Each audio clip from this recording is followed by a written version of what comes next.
Now we are going to discuss the Barrett's esophagus.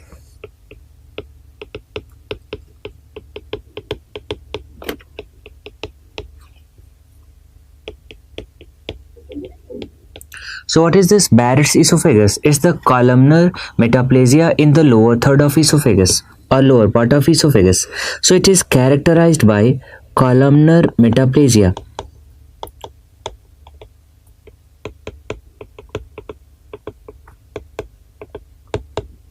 So here, the distal squamous mucosa is replaced by columnar. And what kind of columnar epithelium? It's the intestinal epithelium. And that's why it's also known as intestinal metaplasia. So see here, lower or distal squamous mucosa. The distal squamous mucosa is replaced by columnar mucosa or epithelium. Question is asked, what is the kind of epithelium? Most common type of epithelium. So most common columnar epithelium is intestinal epithelium. Is the intestinal epithelium. And that's why it's also known as intestinal metaplasia. So this is also known as intestinal metaplasia. And all of you know that in intestinal epithelium, apart from columnar epithelium, there is presence of one cells, and with cells there is presence of goblet cells. We discussed what are the risk factors or etiology for this Barrett's esophagus. So see the etiology. The most important is what? Chronic GERD. The etiology is chronic GERD, gastroesophageal reflux disease. After that, there is one type of hiatus hernia which is also having signs and symptoms of reflux. Which hernia? Sliding hernia. So it's also associated with sliding hernia. So question is asked, what are the clinical features? So here, this patient is having long history of heartburn suggestive of reflux.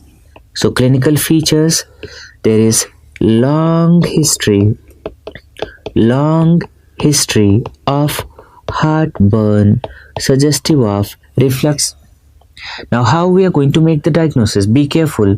Investigation of choice for diagnosis. Investigation of choice for diagnosis is the endoscopy plus biopsy. Why? Have a look. So this is the appearance of Barrett's esophagus. Can you see? This is the red velvety mucosa. This is red velvety mucosa. This is the columnar epithelium. And can you see? This is pale squamous epithelium. So there is pale squamous epithelium. So there is presence of red velvety mucosa, that is columnar epithelium, in between or just below the squamous epithelium, which is pale, and below. So how to identify this Barrett's esophagus on endoscopy? You can see this. There is red velvety mucosa. So you can easily identify this columnar metaplasia, which is red and velvety. How you can easily identify the squamous? This is pale. So in the lower part of esophagus, you can see that there is tongue-like protrusion, or there is tongue-like areas which are having red velvety mucosa. These are the areas of columnar metaplasia, and that is Barrett's esophagus. By the way, we have to document that this is intestinal metaplasia. So on biopsy, there should be presence of goblet cells. So why endoscopy with biopsies? Investigation of choice, because on endoscopy this kind of appearance, red velvety mucosa suggestive of columnar metaplasia, and on biopsy presence of goblet cells. How we are going to treat it? Since the patient is having reflux, so we have to go for anti-reflux treatment. So generally we have to start anti-reflux treatment or anti-reflux therapy. Apart from that, regularly we have to go for endoscopy. So endoscopy should be performed every 1 to 2 years. Endoscopy every 1 to 2 years. Why? To detect dysplasia, to detect dysplasia or early adenocarcinoma. Dysplasia or early adenocarcinoma. So this is how we are going to manage the Barrett's. Now we are going to discuss very important topic, and that is carcinoma esophagus. So carcinoma esophagus. First question, what is the most common type of carcinoma esophagus? First question, the most common type. It's the squamous cell carcinoma. So worldwide, most common type of carcinoma esophagus is squamous cell carcinoma. Next question, what's the most common site of squamous cell carcinoma? And the most common site is middle 1/3. The most common site is middle 1/3. Question, what is the most common type of carcinoma esophagus in Western countries? Most common type of carcinoma esophagus. Carcinoma esophagus in Western countries. So in Western countries, it's the adenocarcinoma. It's the adenocarcinoma. After that, question is asked, what's the most common site of adenocarcinoma? And it's the lower 1/3. So most common site of adenocarcinoma is the lower 1/3. Is the lower 1/3. Now suppose nothing is mentioned in the question, and the question is straightforward, that what is the most common site of carcinoma esophagus? Then we have to choose which option? Middle 1/3. So most common site of carcinoma esophagus is the middle 1/3. Middle 1/3. These are the one-liner questions asked frequently about carcinoma esophagus. Now I told you that the risk factors of squamous cell carcinoma and adenocarcinoma are different. Squamous cell carcinoma is more common in low socioeconomic status.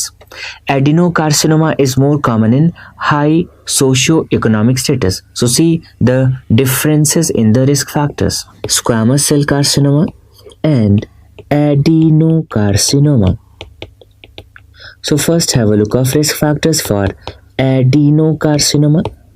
We discussed GERD, high fat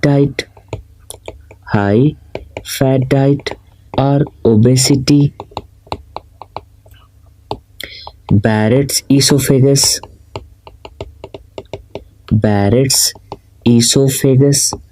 and scleroderma. Why? Because in scleroderma also there is esophageal dysmotility, and there is atrophy of smooth muscle fibers leading to GERD. So in scleroderma also there is GERD, and which increases the risk of adenocarcinoma. Now coming to squamous cell carcinoma. First, smoking. Second, alcohol.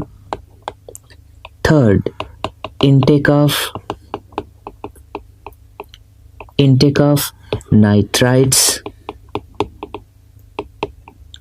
nitrates, and nitrosamines. Nitrosamines we discussed. Zenker's diverticulum, Zenker's diverticulum, we discussed. Achalasia cardia, hot liquid ingestion, hot liquid ingestion,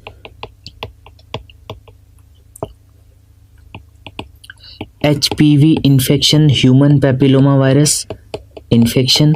What are the strains? 16, 18, 31, 33. Plummer-Vinson syndrome, Plummer-Vinson syndrome, Tylosis palmaris et plantaris, Tylosis palmaris et plantaris,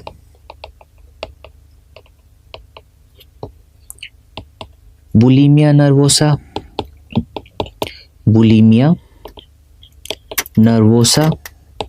and deficiency of MOSA. Deficiency of mnemonic is MOSA. So what is the full form? Is the molybdenum,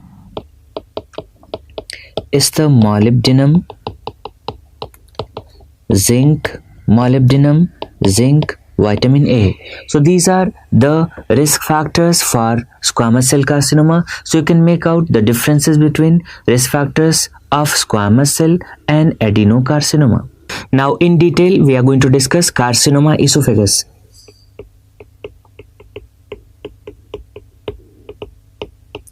So first question, generally carcinoma esophagus is seen in 6th decade. It is seen in 6th decade. What is the most common site of metastasis? The most common site of metastasis is liver. And what is the chemotherapy regimen for carcinoma esophagus as well as for carcinoma stomach? The chemotherapy regimen is same, and that is ECF. So the regimen is ECF. So what's the full form? E is epirubicin, C is the cisplatin, and F is the 5-fluorouracil. So it's epirubicin, cisplatin and 5-fluorouracil. And see, this regimen is same. It is same for carcinoma esophagus as well as carcinoma stomach. So it is same for carcinoma esophagus as well as carcinoma stomach. After that, coming to the clinical features. Now see the tumor. If you see, this is esophagus, this is the stomach. Now can you see, this is the tumor, and see the growth of tumor.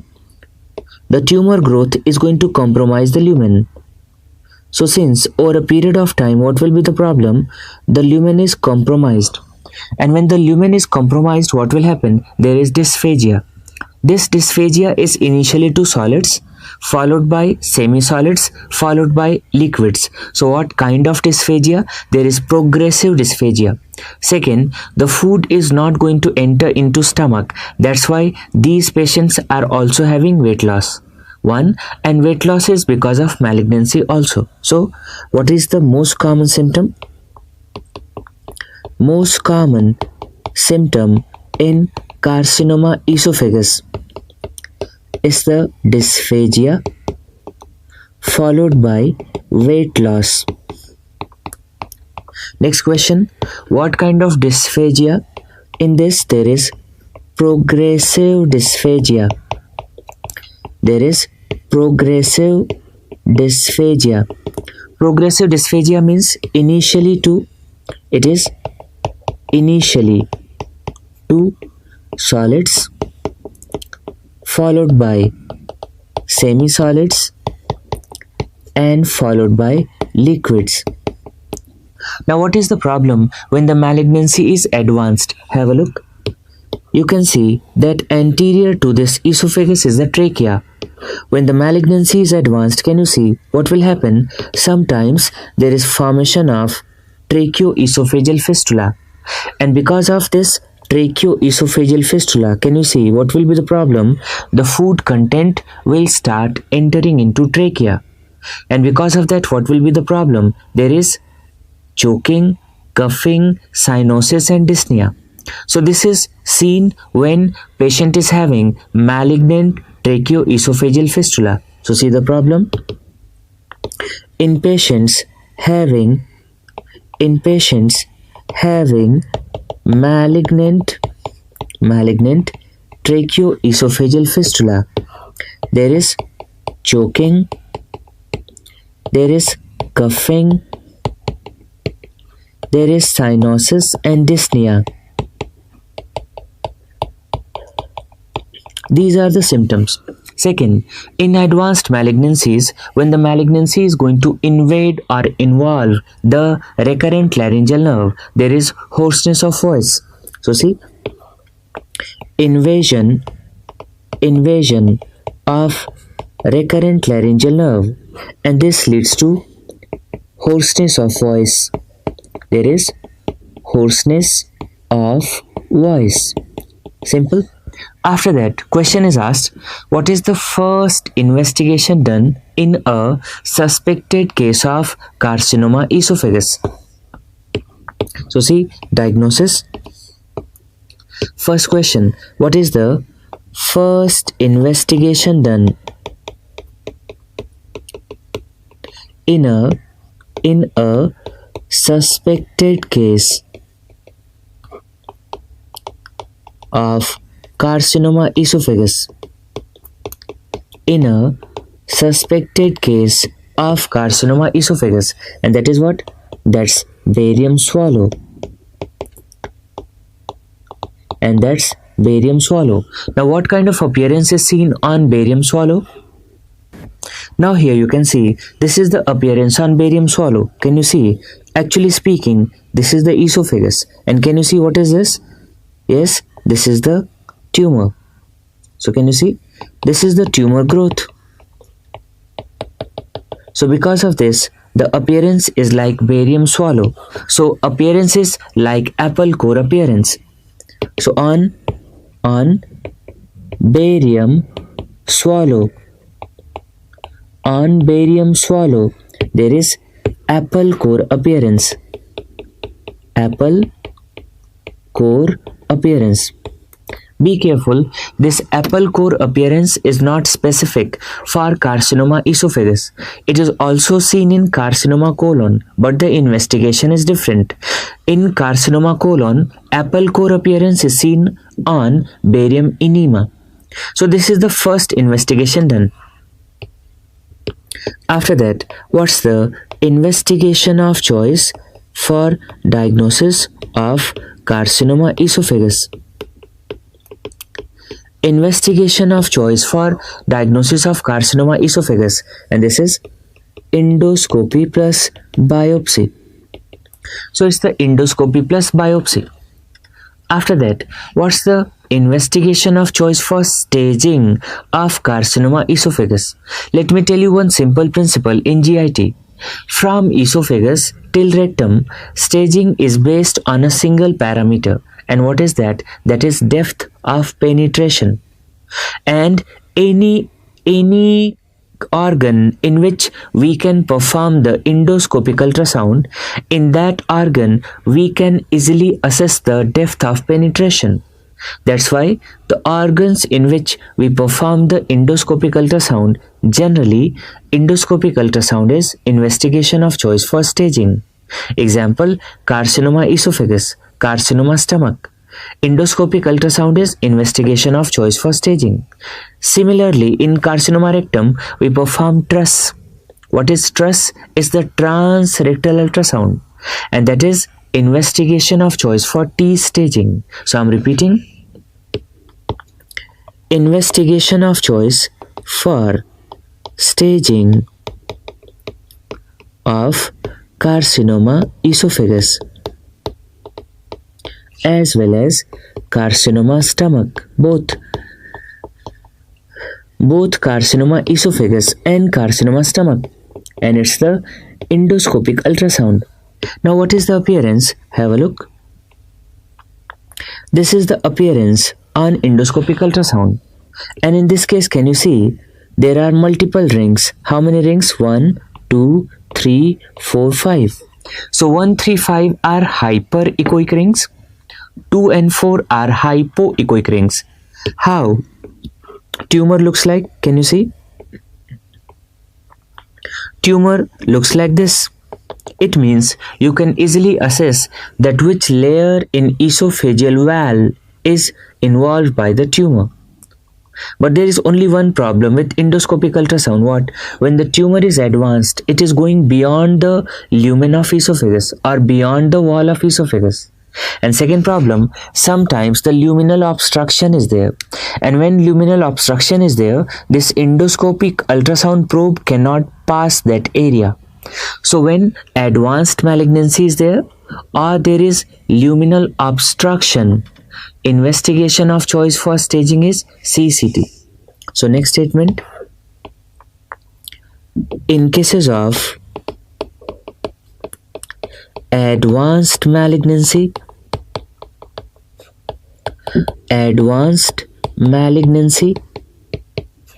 or luminal obstruction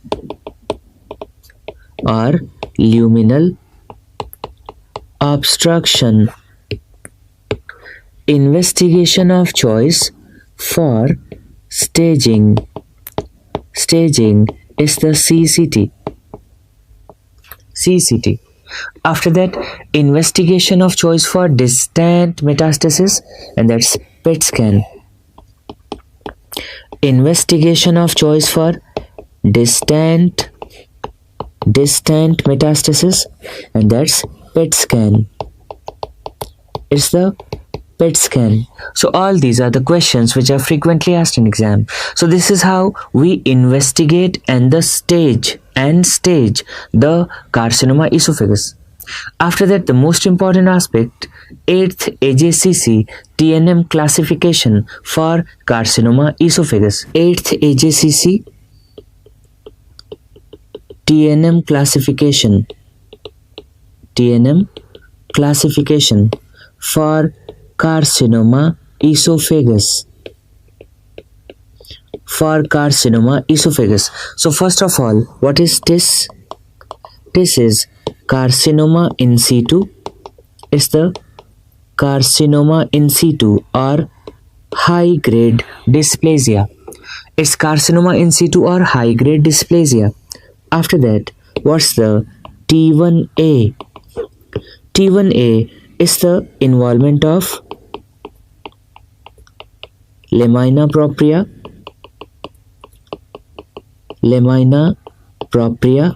or muscularis mucosa.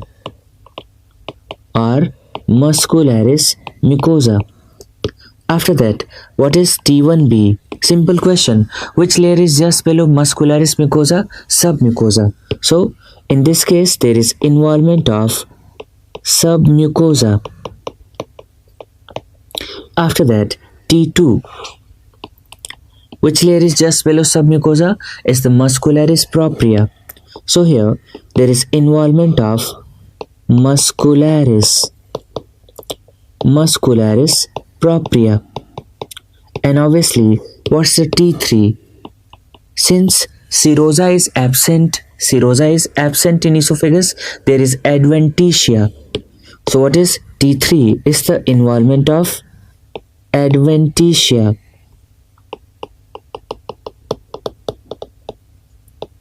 After that, T4A and T4B. Now, the malignancy is going to involve the surrounding structures. First, T4A. In T4A, there is involvement of pad. Mnemonic is, there is involvement of pad. What is P? P is pleura, pericardium, peritoneum. Pleura, pericardium, peritoneum. A is azygous vein, and D is diaphragm. So this is T4A. After that, What is T4B? In T4B, there is involvement of VAT. Mnemonic is VAT. V is vertebral body. Is the vertebral body. A is aorta and T is trachea. Aorta and trachea. So T4A involvement of pad, pleura, pericardium, peritoneum, esophagus vein, diaphragm, and T4B is involvement of VAT, vertebral body, aorta and trachea. After that, lymph node staging. Now see what's N1. N1 is metastasis to 1 to 2 regional lymph nodes. 1 to 2 regional lymph nodes. After that, what's N2? N2 is metastasis to, be careful, 3 to 6 regional lymph nodes. And what's N3? N3 is metastasis to 7 or more regional lymph nodes. Now what is M0? That is no metastasis, and M1 there is distant metastasis. So it's easy. M0 there is no metastasis, and M1 there is distant metastasis. So this is TNM classification, which is very important for carcinoma esophagus. After that, coming to the treatment of carcinoma esophagus. Treatment. Generally, in most of the malignancies, what is done? We perform esophagectomy. Generally, we perform esophagectomy. How much margin is taken in esophagectomy? Generally, 10 cm margin is taken. And for cervical squamous cell carcinoma of esophagus and the carcinomas which are not amenable to resection, in those cases we give definitive chemoradiation. So second, we give definitive chemoradiation. So for which malignancies we give definitive chemoradiation? First, squamous cell carcinoma of cervical esophagus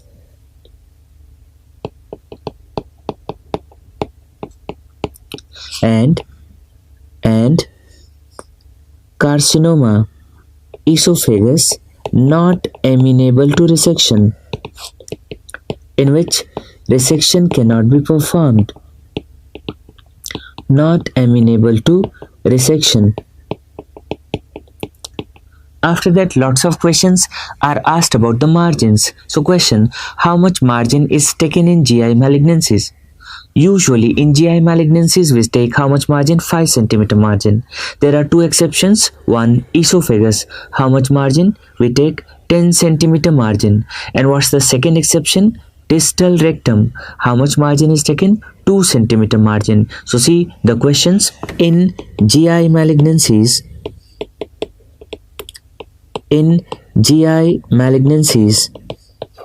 for resection and anastomosis, 5 cm margin is taken.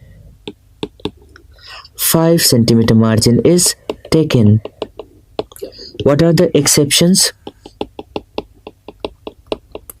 Exceptions. So first is esophagus.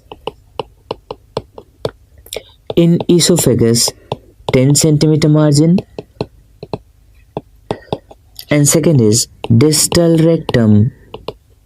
In distal rectum, how much margin? We take 2 cm margin.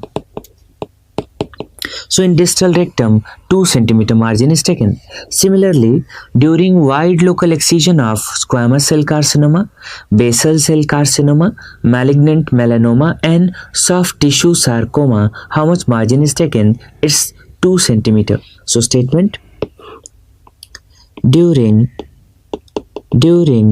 wide local excision of squamous cell carcinoma, basal cell carcinoma, malignant melanoma, and soft tissue sarcoma. Soft tissue sarcoma. How much margin? 2 centimeter margin is taken. Usually 2 centimeter margin is taken.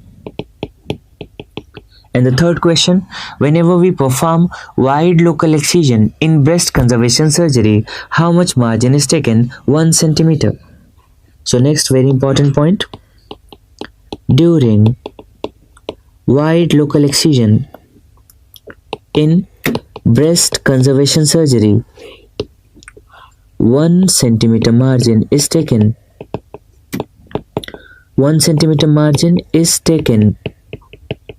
So all these are the questions of margins. So all questions of margins are solved by these 3 statements.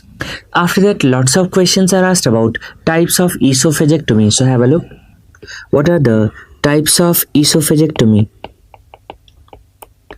Types of esophagectomy.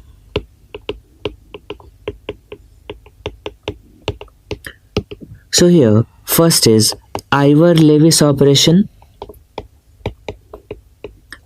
Ivor-Lewis operation. Second is Oringer. Second is Oringer transhiatal esophagectomy. Transhiatal esophagectomy. And third is McKeown. It's the McKeown en bloc esophagectomy. McKeown en bloc esophagectomy. One by one we are going to discuss how we perform these surgeries. Now first of all, see Ivor-Lewis operation.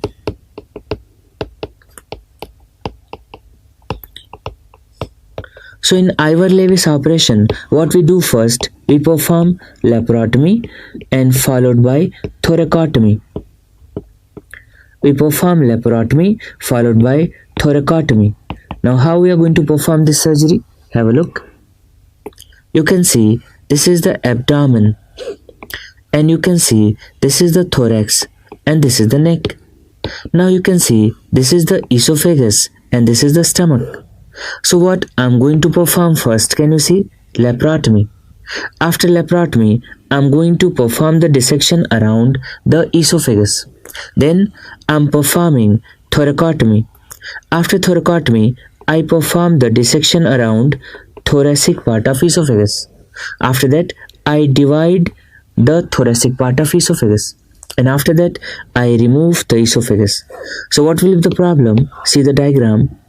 In this diagram, what I did, I excised the esophagus. Which part? Thoracic part. Only little part of esophagus is left in the thorax. And what is left here? Here, the stomach is left. So what I'm going to do, I'm going to pull stomach up. So I pull this stomach up and then I perform the anastomosis. So can you see? Here is the anastomosis. What's the name? Between esophagus and stomach, anastomosis is done. So name is esophagogastric. And what is the location? In the thorax. So it's intrathoracic esophagogastric anastomosis. So you can see here, this is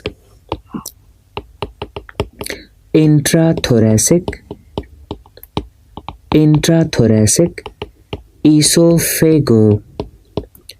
esophagogastric anastomosis.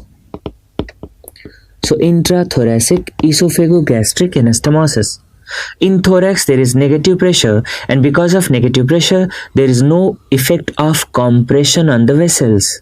So at the site of anastomosis there is good vascularity, and because of that there is very low rate of anastomotic leak. So here what? Associated with low risk of anastomotic leak. But what is the problem? If anastomotic leak is going to occur, what will happen? The contents, can you see? The contents will be going where? Into the mediastinum. And if the content will be going in the mediastinum, what will happen? Mediastinitis. And this can lead to what? Morbidity as well as mortality. So what is the problem? But there is high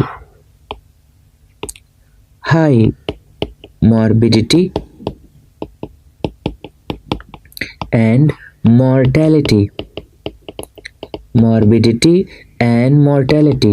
associated with anastomotic leak.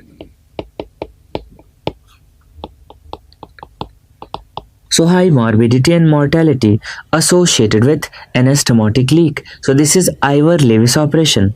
If a question is asked that for which type of carcinoma esophagus this Ivor-Lewis operation is usually performed, if the malignancy is located in the thoracic part, usually means which part? The middle part. Next is Oringer transhiatal esophagectomy. Now see how it is performed. In this case, initially we perform the laparotomy. Now can you see, this is esophagus and this is stomach. So first we are going to perform the laparotomy. After performing laparotomy, can you see, I perform the dissection around hiatus. After that, blindly I enter into the thorax. I insert my hand into thorax and blindly I perform the dissection around esophagus in thorax.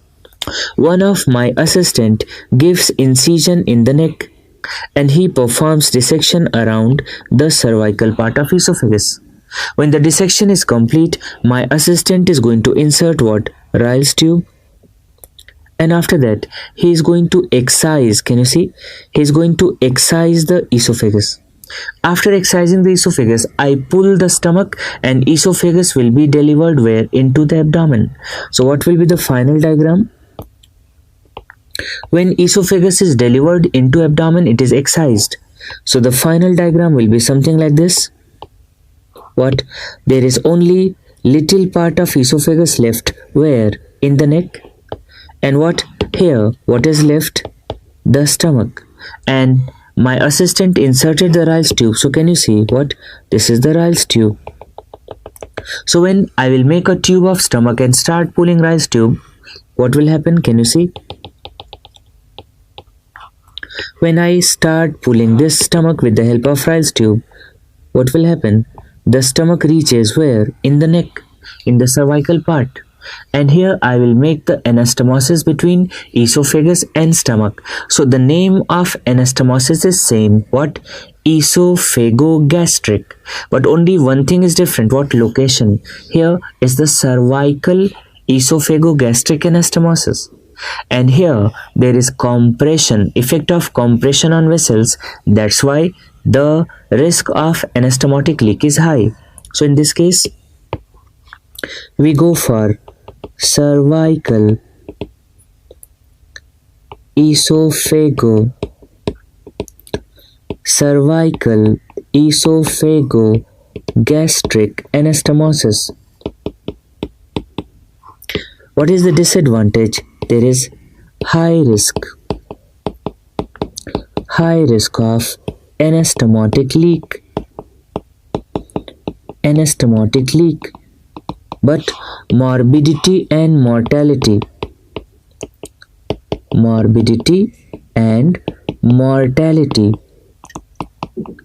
associated with leak is very low. And this is most popular procedure. Oringer transhiatal esophagectomy is the most popular procedure. But the only problem is here that in thorax blind dissection is done. There is no difference between Oringer and Makion en bloc esophagectomy. The only difference is what? That in Makion en bloc esophagectomy, he gave additional, can you see? Additional thoracotomy. And after this additional thoracotomy, what he performed? He performed the dissection around esophagus. So he performed direct dissection of esophagus under vision by thoracotomy. After thoracotomy, laparotomy was done, and after that cervical incision. So this is Makion en bloc esophagectomy. So what's done? In Makion en bloc esophagectomy, first thoracotomy was done. First thoracotomy, followed by laparotomy, followed by cervical incision. So here, after thoracotomy, direct dissection of esophagus was done. There was direct dissection of esophagus. And because of direct dissection of esophagus, what? The maximum group of lymph nodes were removed with malignancy. And that's why, what is the advantage of Makion en bloc esophagectomy? The advantage is that there is low recurrence rate. There is low recurrence rate. But what is the disadvantage? Because of thoracotomy, there is increased risk of pulmonary complications. And what is the most common cause of death? Actually, it's the pulmonary complication, mainly the pneumonia. So here, what's the disadvantage? There is pulmonary complications. Pulmonary complications. So this is the most common cause of death, and generally it is because of which particular condition? It's the pneumonia. So these are the questions related to esophagectomy. Now see, if we are going to remove the esophagus, what? We have to use a conduit. Here you saw what's the best conduit. Conduit means alternative channel. So what's the best conduit used after esophagectomy? So replacement conduits after esophagectomy. Replacement conduits after esophagectomy.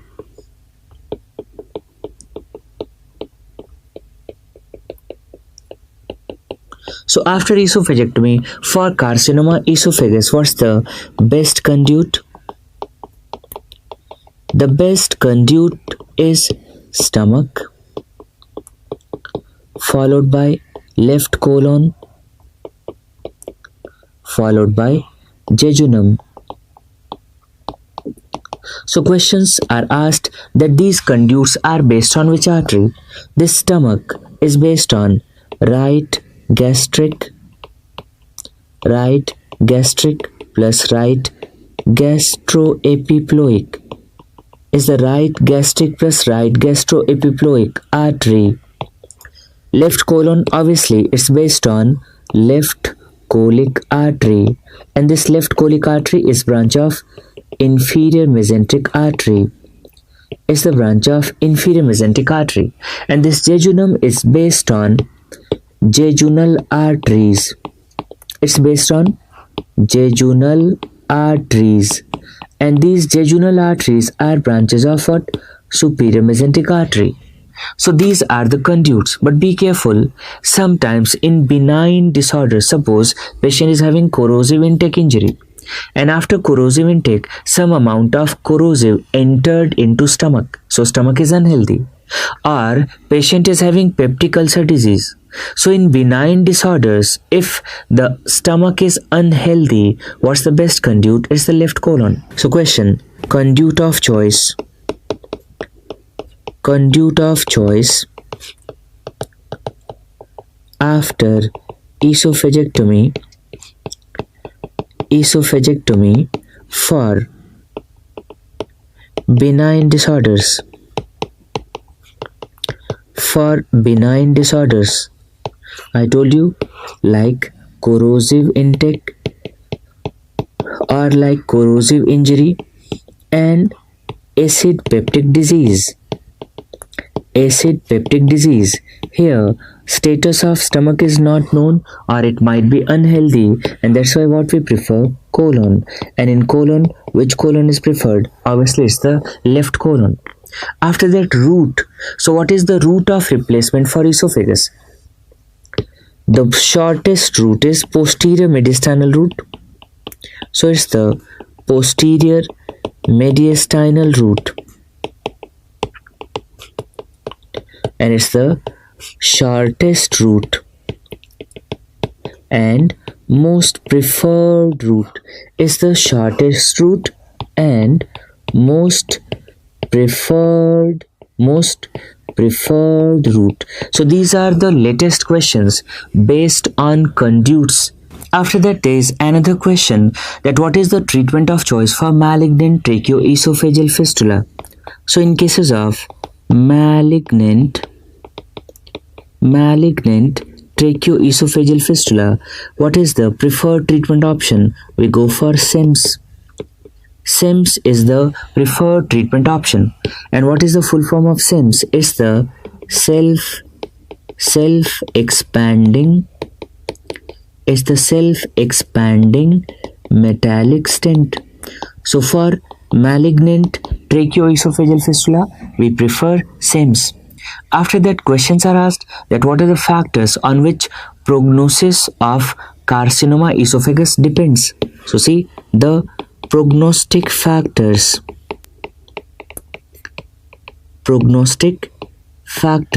So first is depth of invasion. It's the depth of invasion. Second, number of involved lymph nodes. And third, location of tumor. Out of these three, which one is most important? It's the depth of invasion. So depth of invasion is most important prognostic factor in carcinoma esophagus. What is the effect of location? Which tumors have better prognosis? See, the cervical esophagus, tumors located in cervical esophagus are near G junction.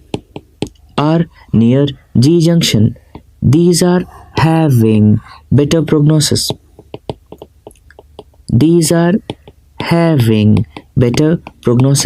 So this is the complete discussion about carcinoma esophagus. Question is asked, what is the most common benign tumor of esophagus? And that is leiomyoma. So see, what is leiomyoma? It's the most common benign tumor of esophagus.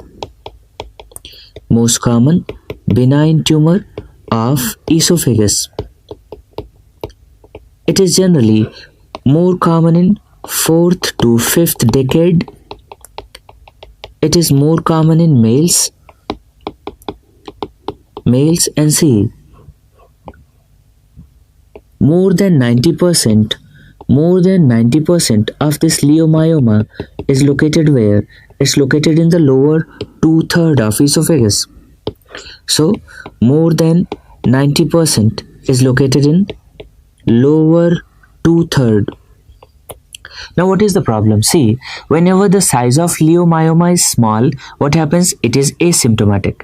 But see, whenever the size starts increasing, slowly, the lumen is compromised. And when the lumen is compromised, the patient is having what? Dysphagia, and there is pain. So clinical features, most patients are asymptomatic.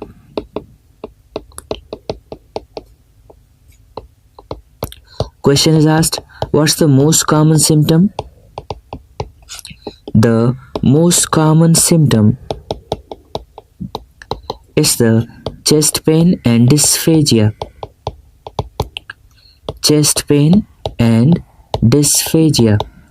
What is the investigation of choice for diagnosis? It's the barium swallow. So here you can see what kind of appearance is seen. So can you see, this is the leiomyoma. And because of this, what happens? Can you see there is smooth punched out filling defect? So 2 questions. Investigation of choice for diagnosis. is the barium swallow. Is the barium swallow, and on barium swallow there is smooth punched out filling defect. Since the tumor is benign, it's very easy to treat this condition. What we have to go for enucleation. So see, the treatment of choice is enucleation. Treatment of choice is the enucleation.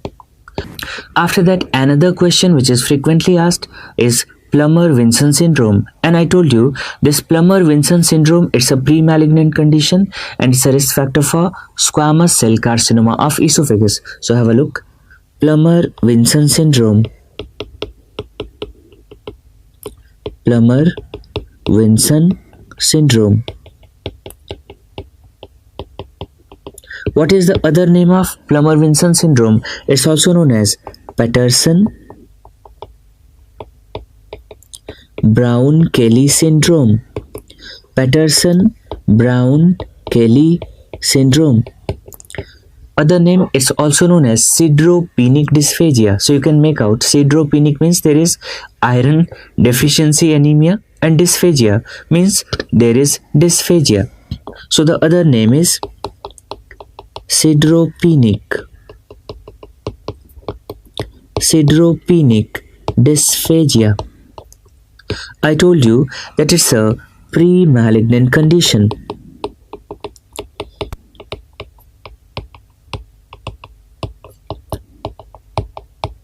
Okay, it increases the risk of squamous cell carcinoma not only of esophagus, it increases the risk of squamous cell carcinoma of oral cavity, oropharynx also. It's a pre-malignant condition and it increases the risk of squamous cell carcinoma of oral cavity, hypopharynx as well as esophagus. So see, it's very important.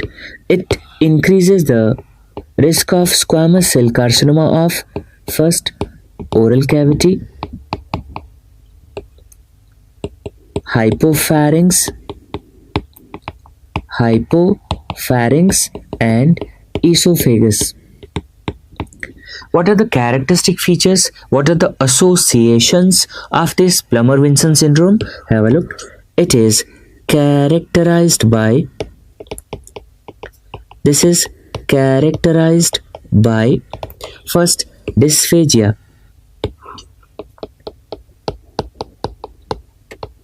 And this question is asked, what's the cause of dysphagia? Actually, it is caused by upper esophageal web. So what's the cause of dysphagia? It's because of upper esophageal web. What is the second association? It is associated with chronic iron deficiency anemia. There is atrophic oral mucosa and there is glossitis. There is koilonychia, there is splenomegaly, and there is achlorhydria. So these are the associations with Plummer-Vinson syndrome. It is frequently asked in exams. Now we are going to discuss dysphagia lusoria.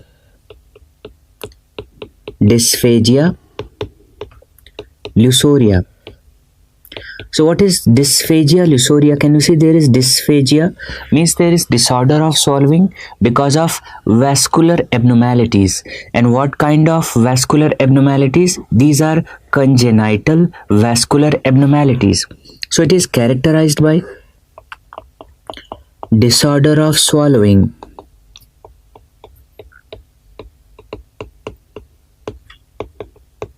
caused by congenital vascular anomalies. Question is asked, what is the most common anomaly responsible for dysphagia lusoria? This is frequently asked question. What's the most common anomaly? And it's the aberrant right subclavian artery. So this aberrant right subclavian artery means it's having abnormal origin. So it arising from descending aorta.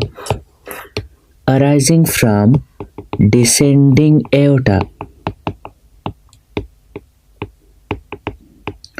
So see this picture here. This is aberrant right subclavian artery. This is also known as arteria lusoria. And since it is responsible for dysphagia, it is known as dysphagia lusoria.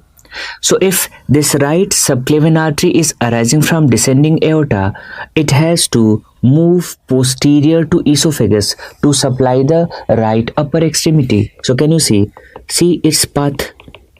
It is going posterior to esophagus to supply the right upper extremity, and because of that, what it winds around posterior part of esophagus, and because of that it leads to posterior compression of esophagus, and because of compression of esophagus there is dysphagia. So see what's the problem? This causes this artery, it travels behind esophagus to supply right upper extremity,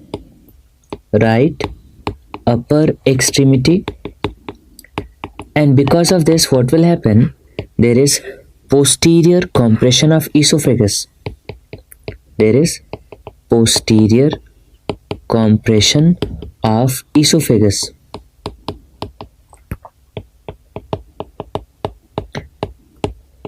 So be careful. This is the most common anomaly responsible for dysphagia lusoria.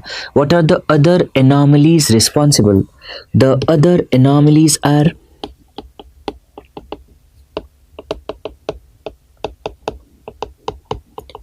first is right aortic arch. So there is anomalous right aortic arch with left ligamentum arteriosum,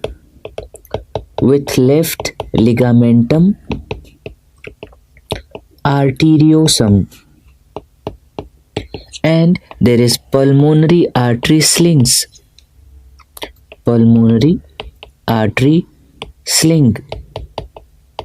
So here you can see that these are the vascular ring and slings which are responsible for the symptoms in dysphagia lusoria. So question, what's the most common symptom? Obviously, because of compression of esophagus, the most common symptom is dysphagia.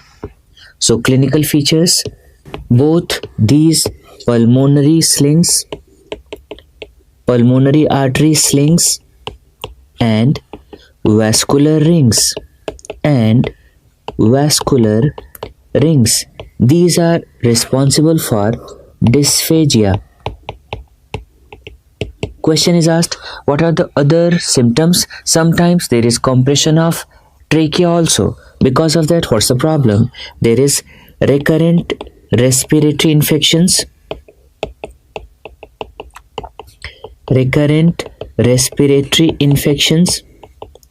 and there is dyspnea, difficulty in breathing. So there is dyspnea.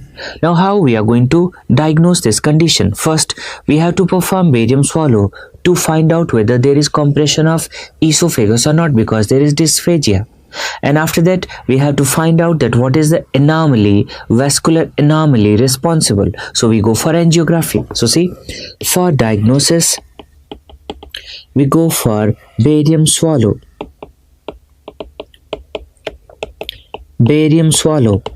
It will tell us about compression of esophagus. So we have to find out what? Compression of esophagus. And then angiography. Why angiography or sometimes HRCT? For diagnosis of vascular anomaly. Diagnosis of vascular anomaly. Now, how to manage this condition? If the patient is having symptoms, in these cases, these anomalies should be repaired. So, see the treatment. Both vascular rings as well as pulmonary artery sling. Pulmonary artery slings. These should be repaired.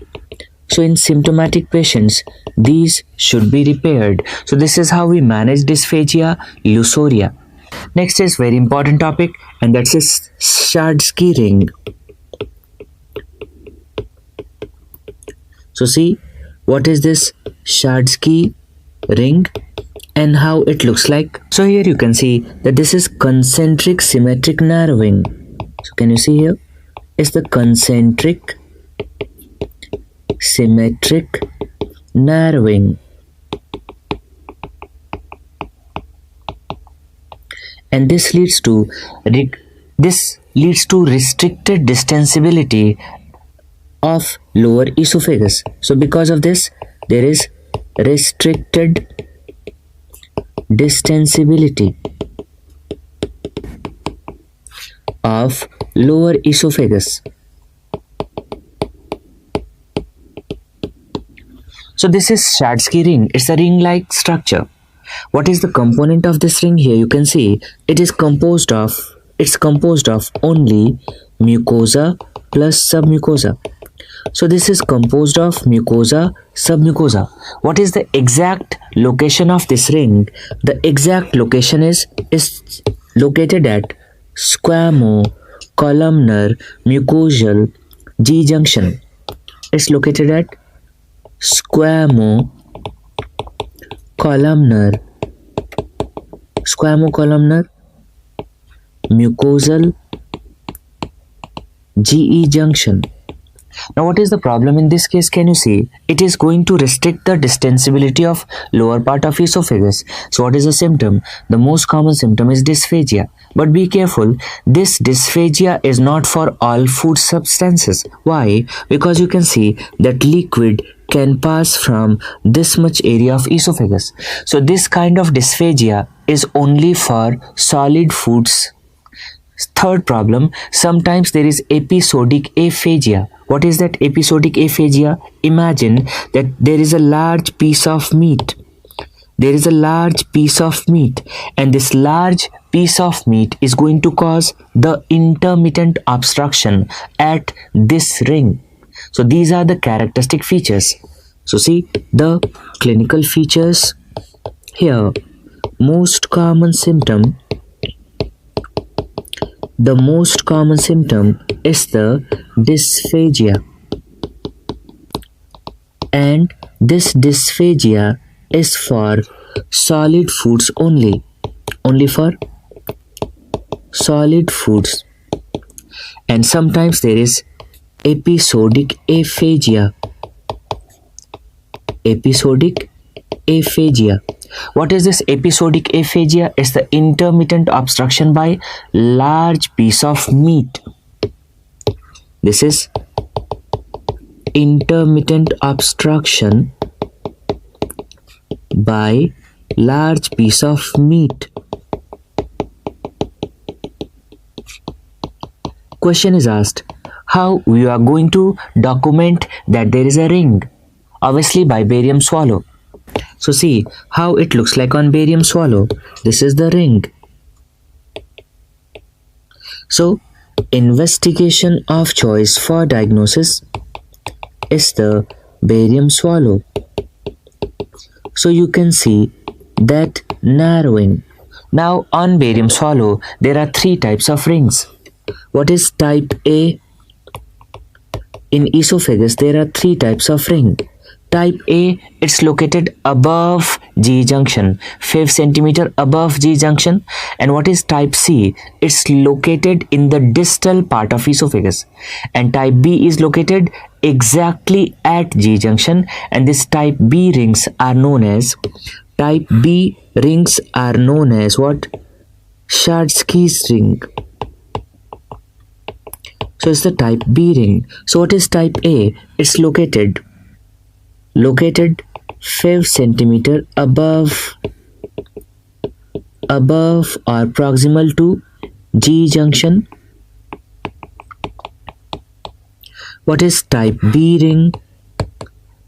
Type B ring is Schadsky ring. This is the Schadsky's ring, and it's exactly located at GE junction. And see, type C. Type C is located at most distal part of esophagus. It's located at most distal part of esophagus. So these are type A, type B and type C rings. Schadsky ring is type B ring. Now, after diagnosis, we have to manage, but be careful. There are two situations. Some patients are asymptomatic and it is incidentally diagnosed. If it is incidentally diagnosed, no treatment is recommended. Second, if patient is having dysphagia, what we have to go for? We have to go for dilatation. So esophageal dilatation. But be careful, we should not excise the ring, because if we are going to excise the ring, healing occurs by fibrosis and there is formation of stricture. So surgical excision is not recommended. So see the treatment. Treatment in incidentally detected asymptomatic patients. Incidentally detected asymptomatic patients.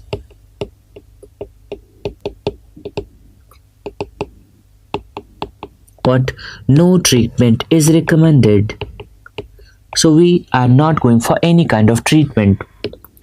In symptomatic patients, the preferred treatment option is what? Esophageal dilatation. So we go for esophageal dilatation. Now see the problem. If we go for surgical excision can lead to stricture. It can lead to stricture, and that's why this is not recommended. It is not recommended. So this is how we are going to manage the Schadsky ring. After that, question is asked, what's the most common cause of esophageal perforation? So very important topic, esophageal perforation. First question, what's the most common cause? The most common cause is iatrogenic. It means during performing some investigation or some intervention. So iatrogenic means during which investigation can you see? During endoscopy. So whenever we are performing endoscopy, which part of esophagus is most commonly injured? Obviously the narrowest and most proximal part. What's that? Cricopharynx. Question, which wall of cricopharynx? Obviously the posterior wall. So it's during endoscopy. During endoscopy. And second question, what's the most common site? It's the posterior wall of cricopharynx. It's the posterior wall of cricopharynx. After that, a question is asked about spontaneous esophageal perforation. Now see, there are two kinds of tear. One is longitudinal tear in esophagus and one is longitudinal tear in stomach. And in both of these cases, almost mechanism is same. Just have a look. Whenever somebody is having forceful vomiting or repeated vomiting, the anterior abdominal wall is going to contract. And after that, it is going to create pressure on the stomach. And after creation of pressure on the stomach, LES is relaxed, UES is relaxed and content is coming out. So there is vomiting. Be careful, if LES is not going to relax, so there will be too much of pressure in the stomach leading to tear. So see the diagram. If this LES, lower esophageal sphincter, is not relaxed on time, so there will be longitudinal tear in the esophagus. Most common site is at G junction, and the name of this condition is Mallory-Weiss syndrome. So be careful. Longitudinal tear in stomach, Mallory-Weiss syndrome. And see this. There is longitudinal tear in esophagus. This is known as Boerhaave syndrome. And this is also known as spontaneous esophageal perforation. So this is Boerhaave syndrome. It's also known as spontaneous esophageal perforation. So we are going to discuss spontaneous esophageal perforation, that's also known as Boerhaave syndrome. Spontaneous esophageal perforation. It is also known as Boerhaave syndrome.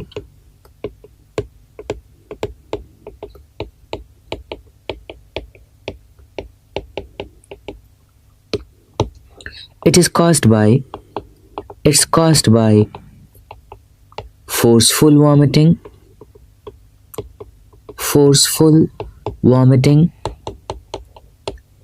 repeated vomiting,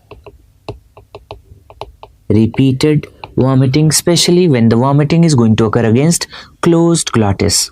Now see, what is the most common site of perforation? It's the weakest part of esophagus. So here is the site of perforation. It's the lower third along left posterolateral direction. So question, what's the most common site of perforation? It's the lower third of esophagus,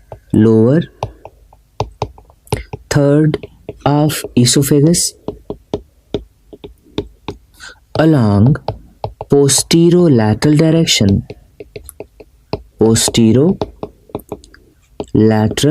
direction.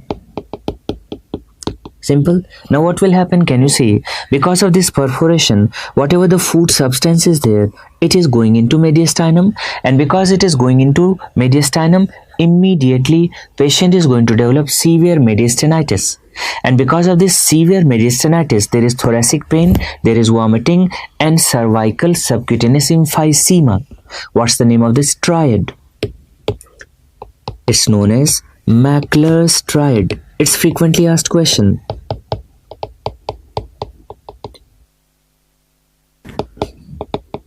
It's characterized by Mackler's triad. Components: there is thoracic pain, there is vomiting, and there is cervical subcutaneous emphysema. Clear? Now see, what is the problem? Sometimes because of mediastinitis, later patient is going to develop fever and sepsis. So later patient might develop what? Fever and sepsis. Now how we make the diagnosis? If we are going for chest x-ray, suppose first of all we are going for chest x-ray, what's the finding? There is hydropneumothorax, and we have to document the perforation, so we have to use the contrast. Either we can use water soluble contrast or barium, but water soluble contrast is preferred over barium. Why? Because if the barium is extravasated, it can act as a nidus of infection and cause diagnostic problems in the future. So what is the investigation of choice for diagnosis? Is the water soluble contrast esophagogram.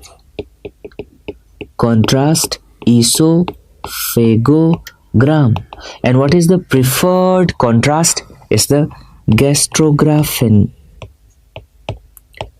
Gastrographin is preferred. Alternative is HIPEC. We can use HIPEC, but the preferred is gastrographin. Now see, the golden period for esophageal perforation repair is 24 hours. So if patient comes within 24 hours, we perform the repair. But if patient comes after 24 hours, repairs becomes difficult. So two problems. The management depends on the time of presentation. So if patient comes within 24 hours, patient comes within 24 hours, and second, patient comes after 24 hours. Patient comes within 24 hours, this is the golden period. What's the golden period of repair?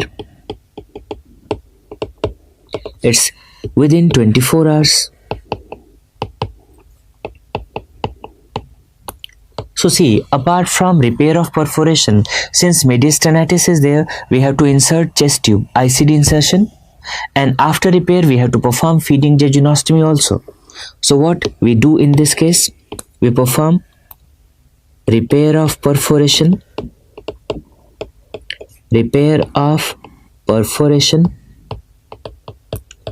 plus ICD insertion, that's intercostal drain insertion, plus feeding jejunostomy.